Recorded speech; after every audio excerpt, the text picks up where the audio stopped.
Amos mga kalaon, a day in my life sa probinsyano dito sa syudad.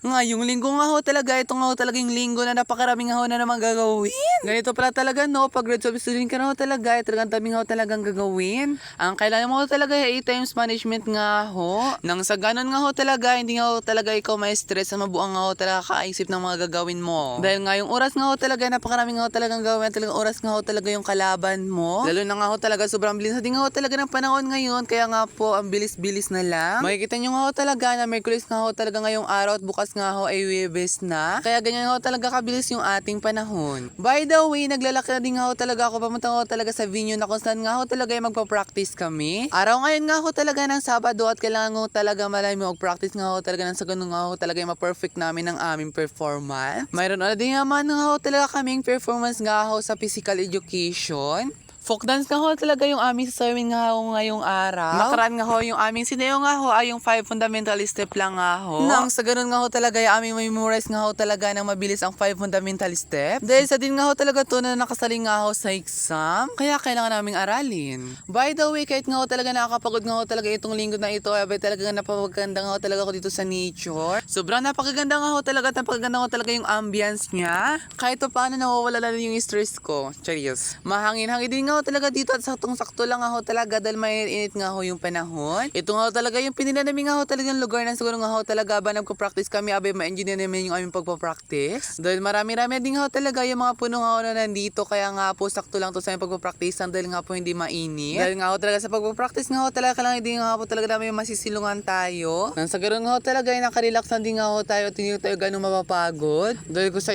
init nga ho talaga ng panahon abay nakakadagdag din nga talaga sa pagod. By the way, naupo lang nga ho talaga kami dito sa ilalim ng puno habang nga ho talaga naghihintay sa iyong mga kasamahan. Napaupo kami nga ho dito at talagang napag-gitar-gitar na din nga ho talaga sila. Dahil yung aming leader nga ho talaga ay bumili pa nga ho talaga ng mga gagamit ng mga susuotin namin nga ho para sa folk dance. Kaya ang sabi nga ho talaga ay mauna din nga ho talaga kayo mag-practice magsayaw nga ho dito. Nang sa ganun nga ho talaga ay tuloy-tuloy din nga ho talaga yung aming practice sa ulong na nga ho.